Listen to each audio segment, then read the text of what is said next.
السلام علیکم ورحمۃ اللہ وبرکاتہ۔ الحمد للہ رب العالمین والصلاة والسلام علی رسولہ الکریم محمد وعلی آلہ واصحابہ اجمعین، اما بعد فاعوذ باللہ من الشیطان الرجیم، بسم اللہ الرحمن الرحیم۔ هذان خصمان اختصموا في ربهم فالذين كفروا قطعت لهم ثياب من نار يصب من فوق رؤوسهم الحميم۔ رب اشرح لي صدري ويسر لي أمري واحلل عقدة من لساني يفقهوا قولي رب زدني علما رب يسر ولا تعسر وتمم بالخير وبك نستعين۔ مختصر حمد و ثنا اور رسول اللہ صلی اللہ علیہ وآلہ وسلم کی ذات گرامی پر درود و سلام کے بعد آج کے اس درس میں داماد رسول ابن عم نبی خلیفہ رابع جناب ابو تراب علی بن ابی طالب رضی اللہ تعالی عنہ کے فضائل اور آپ کے مناقب اللہ کے فضل اور توفیق سے آپ کے گوش گزار کیے جائیں گے۔ جناب علی رضی اللہ تعالی عنہ کہ جنہیں عشرہ مبشرہ میں چوتھا درجہ، خلافت راشدہ میں چوتھا نمبر اور السابقون الاولون میں سے ہونے کا شرف حاصل ہے، اور آپ رضی اللہ تعالی عنہ کو رسول اللہ صلی اللہ علیہ وسلم کی زیر کفالت پرورش پانے اور اہل بیت میں شامل ہونے کی خصوصی سعادت حاصل ہے۔ میرے محترم سامعین، جناب علی بن ابی طالب رضی اللہ تعالی عنہ کے فضائل و مناقب قرآن کریم اور احادیث مبارکہ میں کثرت کے ساتھ موجود ہیں، یعنی کہ زندگی کے بے شمار پہلو ہیں کہ جن میں سیدنا علی رضی اللہ تعالی عنہ کے کارنامہ ہائے نمایاں ہمیں سیرت اور تاریخ کے کتب کے اندر اور قرآن اور احادیث کے اندر بھی ملتے ہیں۔ اگر آپ رضی اللہ تعالی عنہ کی بہادری کی بات کی جائے تو آپ کی بہادری کی ایک لازوال داستان ہے۔ اللہ کے نبی علیہ السلام کے زمانے میں بے شمار، بلکہ جتنی بھی جنگیں ہوئیں تقریباً ہر جنگ کے اندر جناب علی رضی اللہ تعالی عنہ نے اپنی جمع مردی اور بہادری کے جوہر دکھائے۔ غزوہ بدر جو کہ اسلامی تاریخ کا پہلا اور عظیم الشان معرکہ ہے۔ جب غزوہ بدر کے میدان کے اندر سجنے لگا، کفار کی طرف سے ان کے تین سردار شیبہ بن ربیعہ، عتبہ اور ولید بن عتبہ میدان میں آئے تو مسلمانوں کی طرف سے علی رضی اللہ تعالی عنہ، حمزہ رضی اللہ عنہ اور عبیدہ بن حارث رضی اللہ عنہ مقابلے کے لیے نکلے۔ زوردار مقابلہ ہوا اور تینوں کافر سردار قتل ہو گئے۔ اللہ رب العزت کو علی رضی اللہ تعالی عنہ، حمزہ رضی اللہ عنہ، عبیدہ رضی اللہ عنہ کا کافر سرداروں سے یہ دلیرانہ مقابلہ اس قدر پسند آیا کہ اللہ تعالیٰ نے قرآن کریم کے اندر اس کا نقشہ کھینچ لیا کہ ہذان خصمان اختصموا فی ربہم، یہ لڑنے والے گروہ ہیں جنہوں نے اپنے رب کے لیے جھگڑا کیا۔ ایک گروہ جس کے اندر سیدنا علی، سیدنا حمزہ اور سیدنا عبیدہ بن حارث رضی اللہ عنہم موجود ہیں، اور دوسرا گروہ جو اللہ کی توحید کا انکاری یعنی کہ کافروں کا گروہ ہے۔ فَالَّذِينَ كَفَرُوا قُطِّعَتْ لَهُمْ ثِيَابٌ مِّن نَّارٍ، تو جن لوگوں نے کفر کیا ان کے لیے آگ کے کپڑے کاٹے جائیں گے، بنائے جائیں گے۔ یہ صحیح بخاری کی روایت ہے، اور علی رضی اللہ تعالی عنہ کی شجاعت اور بہادری اس حدیث سے اور اس واقعے سے جھلکتی ہے۔ اس کے بعد کے واقعات غزوہ احد کے اندر اور اسی طرح دیگر غزوات جو ہوتے رہے ان کے اندر علی رضی اللہ تعالی عنہ نے اپنی بہادری اور اپنی شجاعت کے جوہر دکھلائے۔ بالاختصار ہم سن 7 ہجری غزوہ خیبر کی طرف آتے ہیں۔ جب رسول اللہ صلی اللہ علیہ وسلم خیبر کے لیے نکلے تو علی رضی اللہ عنہ کی آنکھیں خراب تھیں، اس لیے آپ صلی اللہ علیہ وسلم کے ساتھ نہ جا سکے۔ بعد میں خیال آیا کہ اللہ کے رسول جہاد کے لیے نکلے اور میں پیچھے رہ جاؤں، یہ بات آپ کو پسند نہیں آئی تو آپ بھی روانہ ہو گئے اور نبی علیہ السلام سے جا ملے۔ معرکہ شروع ہوتا ہے اور کئی روز تک جنگ جاری رہتی ہے، اور ایک قلعہ تھا خیبر کا جو فتح ہونے کا نام نہیں لے رہا تھا۔ اللہ کے نبی علیہ السلام نے فرمایا لَأُعْطِيَنَّ الرَّائَيَةَ غَدًا رَجُلًا يَفْتَحِ اللَّهُ عَلَى يَدَيْهِ يُحِبُّ اللَّهَ وَرَسُولَهُ وَيُحِبُّهُ اللَّهُ وَرَسُولُهُ، کہ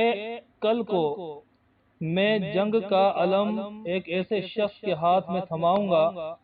کہ اللہ رب العالمین اس کے ہاتھوں پر مسلمانوں کو فتح عطا فرمائے گا۔ وہ شخص اللہ اور اس کے رسول سے محبت کرتا ہے اور اللہ اور اس کے رسول بھی اس سے محبت کرتے ہیں۔ فرمان مبارک سننے کے بعد ہر کسی کے دل کے اندر یہ خواہش پیدا ہو گئی کہ کاش یہ اعزاز مجھے حاصل ہو۔ صبح ہوئی، اللہ کے نبی علیہ السلام نے جب اپنی زبان مبارک کو جنبش دی تو فرمایا کہ این علی، علی کہاں ہے؟ کہا گیا کہ علی رضی اللہ تعالیٰ عنہ کی تو آنکھیں دکھ رہی ہیں، وہ اپنی آنکھیں بھی نہیں کھول سکتے۔ تو اللہ کے نبی علیہ السلام نے سلمہ بن اکوع رضی اللہ عنہ کو بھیج کر علی رضی اللہ تعالیٰ عنہ کو بلوایا، آپ کی آنکھوں میں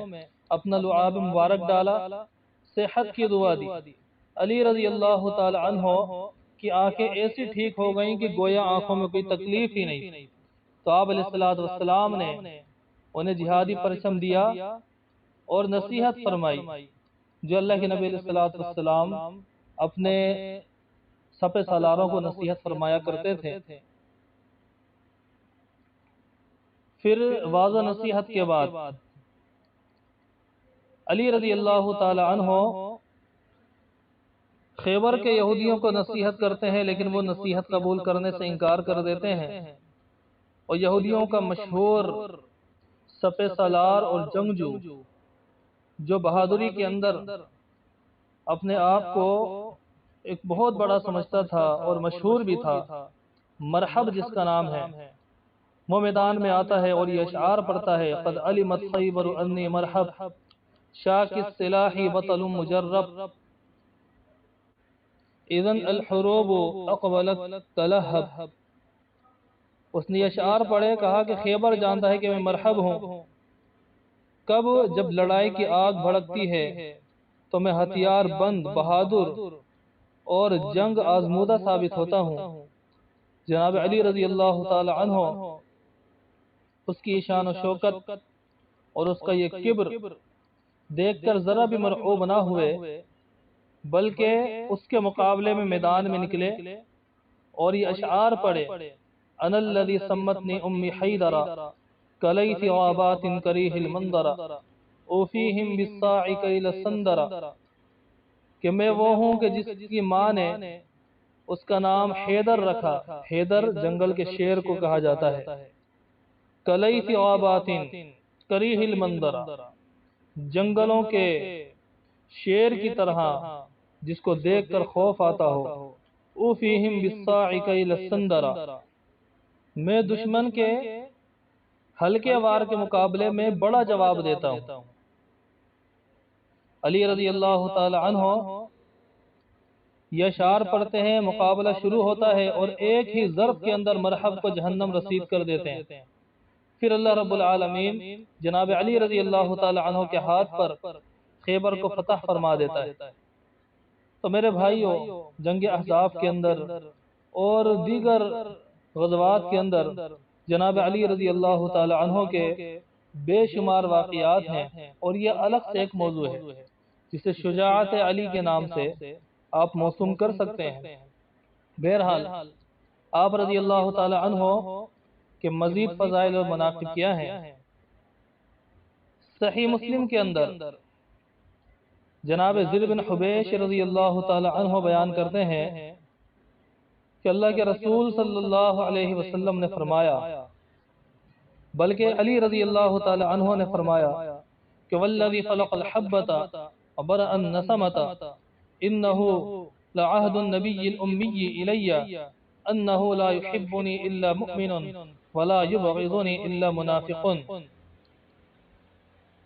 حضرت علی فرماتے ہیں کہ اس ذات کی قسم جس نے دانے کو پھاڑا اور جس نے ہر ذی روح چیز کو پیدا کیا، نبی امی صلی اللہ علیہ وسلم نے مجھ سے عہد لیا، تاکید کی کہ مجھ علی سے صرف وہی شخص محبت کرے گا جو مومن ہوگا، اور مجھ علی سے وہی شخص نفرت اور بغض رکھے گا کہ جو منافق ہوگا۔ آپ غور فرمائیے، جناب علی رضی اللہ تعالیٰ عنہ کی شان اور منقبت اس حدیث میں کس واضح انداز میں اللہ کے نبی علیہ السلام نے بیان کی ہے کہ آپ رضی اللہ تعالیٰ عنہ سے محبت یہ ایمان کا معیار ہے۔ جس کے دل کے اندر حب علی نہ ہو اس کے دل کے اندر ایمان نہیں ہے، اور جس دل کے اندر بغض علی موجود ہو وہ دل ایمان سے خالی ہے، اس دل کے اندر نفاق بھرا ہوا ہے۔ آپ کو بے شمار احادیث کتب احادیث کے اندر ملیں گی کہ جو شان علی کو، فضیلت علی کو اور مناقب علی کو کھلم کھلا بیان کر رہی ہیں۔ صحیح بخاری اور صحیح مسلم کی حدیث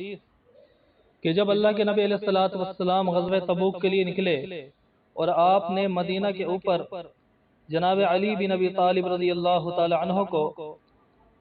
عورتوں اور بچوں اور وہاں کے رہنے والے جو معذور افراد تھے ان کے اوپر نگراں بنا دیا، اپنا نائب بنا دیا، تو علی رضی اللہ تعالی عنہ جو میدانوں کے شہسوار تھے، جو ایک جنگجو آدمی تھے، جو بہادر آدمی تھے، ان کے دل کے اندر یہ بات کھٹکتی رہی اور آپ رضی اللہ تعالی عنہ اس بات کو دل پر لے بیٹھے کہ اللہ کے پیغمبر علیہ السلام تو میدان کارزار کے اندر موجود ہوں، خوف اور خطرات آپ صلی اللہ علیہ وسلم کے اوپر منڈلاتے رہیں، اور میں علی مدینہ کے اندر موجود رہوں۔ اس بات کا اظہار اللہ کے نبی علیہ السلام سے کر دیا تو رسول اللہ صلی اللہ علیہ وسلم نے جن الفاظ کے ساتھ آپ رضی اللہ تعالی عنہ کو تسلی دی، وہ الفاظ سونے کے پانی سے لکھنے کے برابر ہیں کہ فرمایا کہ اما ترضا ان تکون منی بمنزلت ہارون من موسیٰ الا انہ لا نبی بعدی۔ اے علی، کیا اس بات پر راضی نہیں ہو کہ میرے نزدیک تمہارا وہی مقام ہو جو ہارون علیہ السلام کا مقام تھا موسیٰ علیہ السلام کے نزدیک؟ البتہ ہارون پیغمبر تھے اور میرے بعد کوئی پیغمبر نہیں۔ تو اللہ کے نبی علیہ السلام نے کس قدر انسیت، مودت اور تعلق کو جناب علی رضی اللہ تعالی عنہ سے جو آپ کا تھا اس کو ان الفاظ کے اندر بیان کر دیا۔ البتہ بعض لوگ ایسے ہیں کہ جو ان الفاظ سے استدلال کرتے ہیں کہ علی رضی اللہ تعالی عنہ خلیفہ بلا فصل ہیں، ان کا استدلال باطل ہے، اور کئی فقہاء نے، کئی محدثین نے ان کے اس استدلال کا زبردست قسم کا رد کیا ہے، بالخصوص شیخ الاسلام ابن تیمیہ رحمہ اللہ نے۔ اس روایت سے علی رضی اللہ تعالی عنہ کے خلیفہ بلا فصل ہونے کے اوپر جو بعض الناس استدلال کرتے ہیں، اس کے رد کے اندر تو بے شمار جواب موجود ہیں، لیکن صرف ایک بات ہی کافی ہے کہ موسیٰ علیہ السلام کے بعد ہارون علیہ السلام خلیفہ بنے ہی نہیں تھے، بلکہ ہارون علیہ السلام کا انتقال موسیٰ علیہ السلام کی زندگی ہی میں ہو گیا تھا۔ سیدنا علی بن ابی طالب رضی اللہ تعالی عنہ کو میرے بھائیو یہ اعزاز بھی حاصل ہے کہ وہ 10 صحابہ جن کا نام لے کر ایک ہی مجلس کے اندر اللہ کے پیغمبر علیہ السلام نے جنت کی بشارت دی ہے، ان 10 صحابہ میں جناب علی رضی اللہ تعالی عنہ کا بھی نام ہے، اور چوتھے نمبر پر آپ علیہ السلام نے آپ ہی کا نام لیا کہ وَعَلِيٌّ فِي الْجَنَّةِ، کہ علی بھی جنتی ہیں، اور یہ روایت جامع ترمذی کے اندر موجود ہے۔ سیدنا علی بن ابی طالب رضی اللہ تعالی عنہ کو میرے بھائیو یہ اعزاز بھی حاصل ہے کہ آپ رضی اللہ تعالی عنہ کی شہادت کی بشارت اللہ کے پیغمبر علیہ السلام نے اس اپنی زندگی ہی کے اندر امت کو بتلا دی تھی۔ صحیح مسلم شریف کی حدیث ابو ہریرہ رضی اللہ تعالی عنہ بیان کرتے ہیں کہ اللہ کے پیغمبر علیہ السلام حرا پہاڑ پر تھے، آپ کے ہمراہ ابو بکر بھی ہیں، عمر بھی ہیں، علی بھی ہیں، طلحہ اور زبیر رضی اللہ تعالی عنہم اجمعین، یہ صحابہ کرام موجود ہیں۔ اچانک پہاڑ ہلنے لگ جاتا ہے، حرکت کرنے لگ جاتا ہے۔ اللہ کے پیغمبر علیہ السلام فرماتے ہیں کہ اس کو فما علیک الا نبی او صدیق او شہید، کہ پہاڑ ٹھہر جا، سکون میں آ جا، کیونکہ تیرے اوپر یا تو اللہ کا نبی ہے، یا صدیق ہے، یا پھر شہید ہے۔ تو ابو بکر صدیق رضی اللہ تعالی عنہ کے علاوہ عمر بن خطاب، علی بن ابی طالب، طلحہ رضی اللہ عنہ اور زبیر رضوان اللہ علیہم اجمعین، یہ چاروں صحابہ بعد میں شہید ہوئے، اور اللہ کے پیغمبر علیہ السلام نے ان کی شہادت کی بشارت اپنی حدیث کے اندر بیان فرما دی۔ یہ روایت اس حدیث اور اس واقعے کے علاوہ ہے جو صحیح بخاری کے اندر بھی موجود ہے کہ آپ احد پہاڑ پہ تشریف لے گئے۔ یہ جو صحیح مسلم کی روایت ہے یہ اس حدیث اور اس واقعے کے علاوہ ہے۔ اس کے اندر آپ علیہ السلام حرا پہاڑ پر تشریف لے گئے، اور اس پہاڑ کے اوپر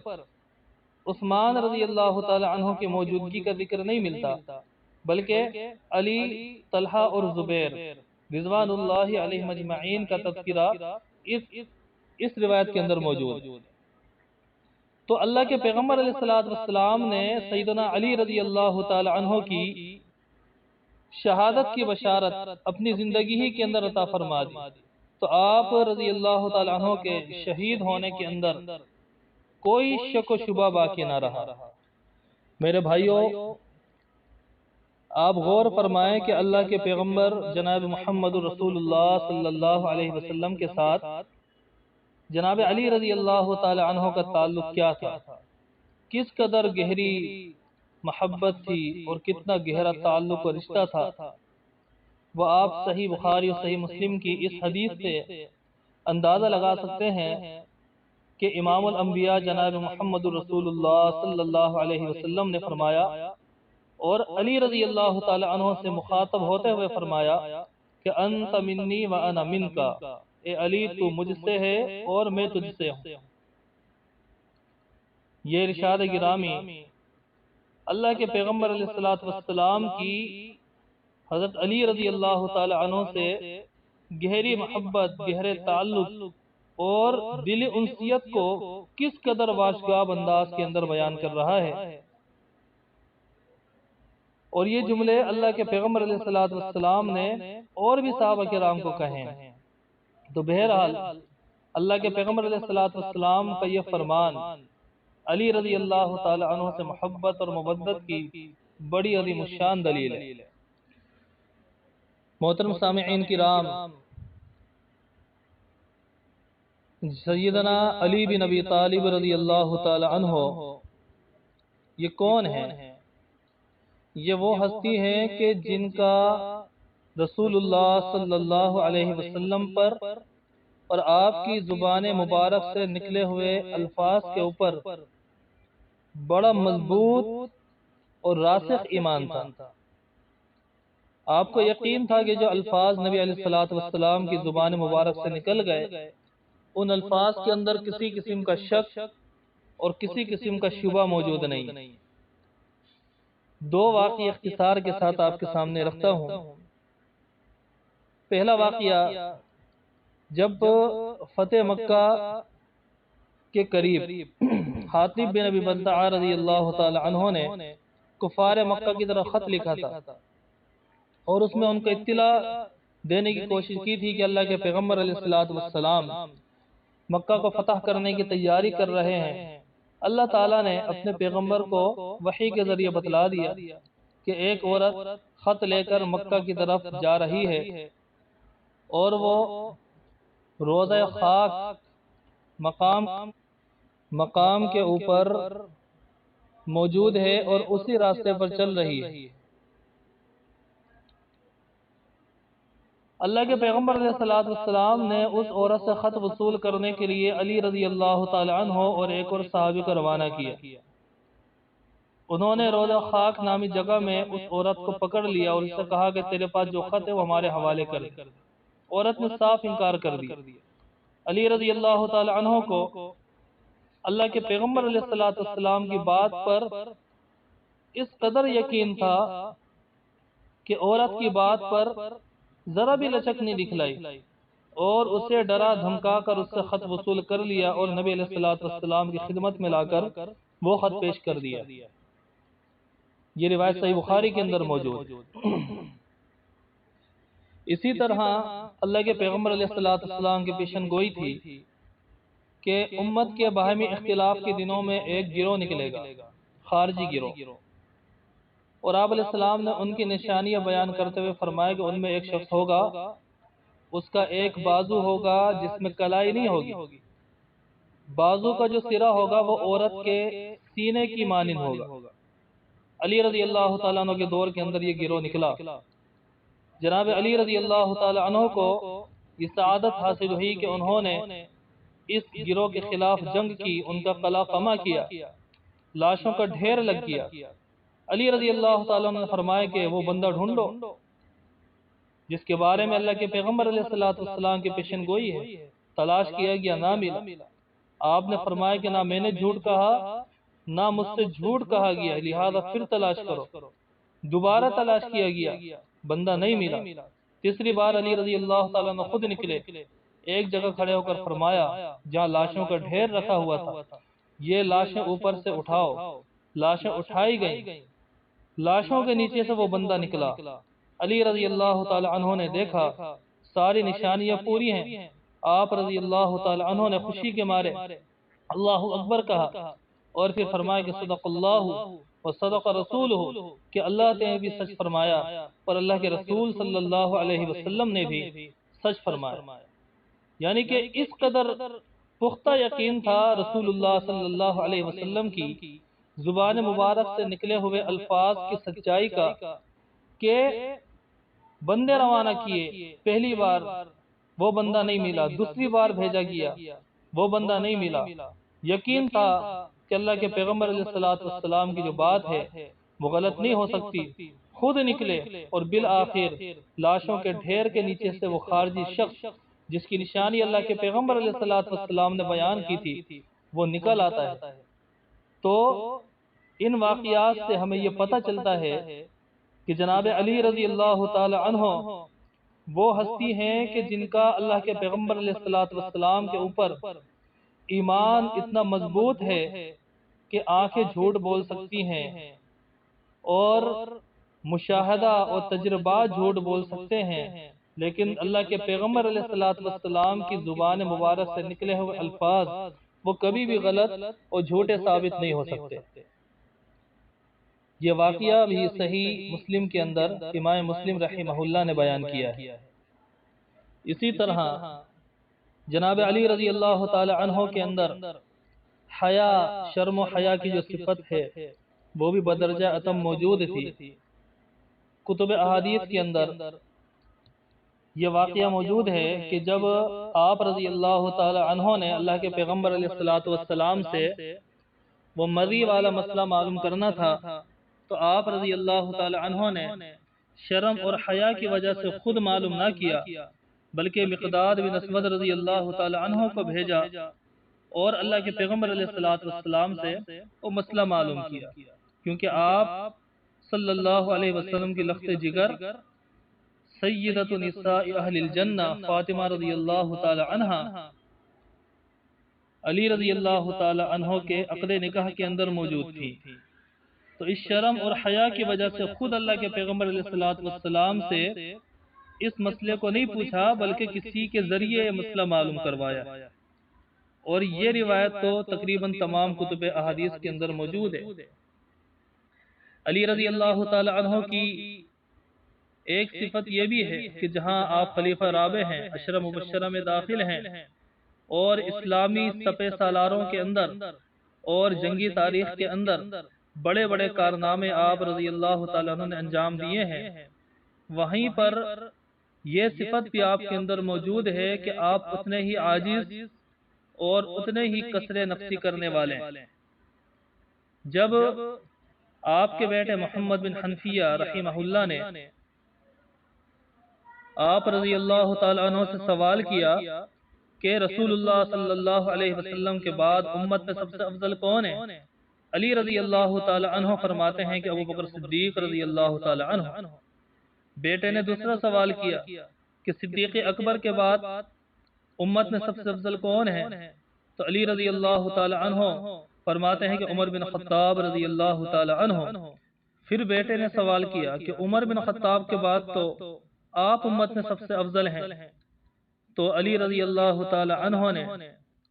بڑی عاجزی اور انکساری کے ساتھ جواب دیا کہ ما انا الا رجل من المسلمین، میں تو مسلمانوں میں سے ایک عام آدمی ہوں، مجھے کوئی خصوصیت اور فضیلت حاصل نہیں۔ تو یہ آپ رضی اللہ تعالی عنہ کی کسر نفسی ہے، آپ رضی اللہ تعالی عنہ کی عاجزی ہے۔ حقیقت میں جو کمالات، جو فضائل، جو منقبت آپ رضی اللہ تعالی عنہ کو اللہ رب العزت نے عطا کی ہیں وہ بے مثال ہیں اور بڑی عظیم الشان ہے۔ یہ محمد بن حنفیہ رحمہ اللہ والی روایت بھی صحیح بخاری کے اندر موجود ہے۔ تو میرے بھائیوں، علی رضی اللہ تعالی عنہ کی سیرت، آپ کے واقعات، آپ کا عقیدہ، آپ کے فضائل، آپ کی منقبت بے شمار ہیں جنہیں ایک درس کے اندر بیان کرنا بہت مشکل ہے۔ آپ رضی اللہ تعالی عنہ شرم و حیا کا پیکر تھے، تعظیم رسول اور ادب رسول کا ایک پہاڑ تھے، اور صلح حدیبیہ والا واقعہ اس کے اوپر شاہد ہے کہ اپنے ہاتھوں سے محمد الرسول اللہ کا جو لفظ ہے اس کو مٹانا گوارا نہ کیا، اگرچہ سامنے اللہ کے پیغمبر علیہ السلام کا حکم بھی موجود تھا، اور اتباع سنت کے حوالے سے آپ رضی اللہ تعالی عنہ معروف ہیں۔ اس کی بے شمار مثالیں کتب احادیث کے اندر موجود ہیں۔ آخر میں ان لوگوں کے لیے اس حدیث کو بیان کیا جا رہا ہے کہ جو حب علی کا تو دعویٰ کرتے ہیں لیکن عقیدہ علی کو، سیرت علی کو اور طریقہ علی کو چھوڑ دیتے ہیں اور اس سے یکسر انحراف کر لیتے ہیں، کہ جہاں علی رضی اللہ تعالی عنہ کی ذات سے محبت یہ ایمان کا معیار اور جز ہے، اسی طرح علی رضی اللہ تعالی عنہ کے عقیدے، آپ کی سیرت اور آپ کے طریقے سے بھی محبت یہ ایمان کا معیار ہے۔ علی رضی اللہ تعالی عنہ نے اپنے دور خلافت میں ایک دن ابو الحجاج اسدی کو روانہ کیا اور اس کو یہ حکم دیا کہ کیا میں تمہیں اس کام پر نہ بھیجوں جس کام پر مجھے رسول اللہ صلی اللہ علیہ وسلم نے بھیجا تھا، اور وہ کام یہ ہے کہ تم جو بھی تصویر دیکھو اسے مٹا دو، اور جو بھی اونچی قبر دیکھو اس قبر کو برابر کر دو، اس کو پست کر دو۔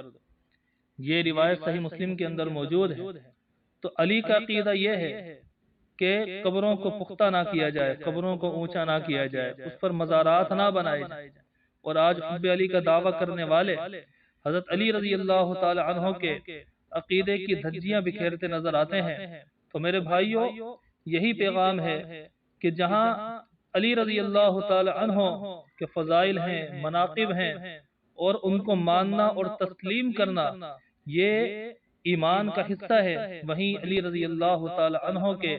عقیدے کو بھی لیا جائے، آپ کی سیرت، آپ کے طریقے اور آپ کے نظریے کو بھی لیا جائے۔ اللہ تعالیٰ سے دعا ہے کہ اللہ تعالیٰ مجھے اور آپ کو صحیح معنوں میں اہل بیت رضوان اللہ علیہم اجمعین، تمام صحابہ کرام، بالخصوص جناب علی رضی اللہ تعالی عنہ سے محبت کرنے کی توفیق عطا فرمائے، اور تمام صحابہ کرام کے طریقے اور عقیدے کے اوپر چلنے کی توفیق عطا فرمائے۔ آمین وما علینا الا البلاغ المبین۔ السلام علیکم ورحمۃ اللہ وبرکاتہ۔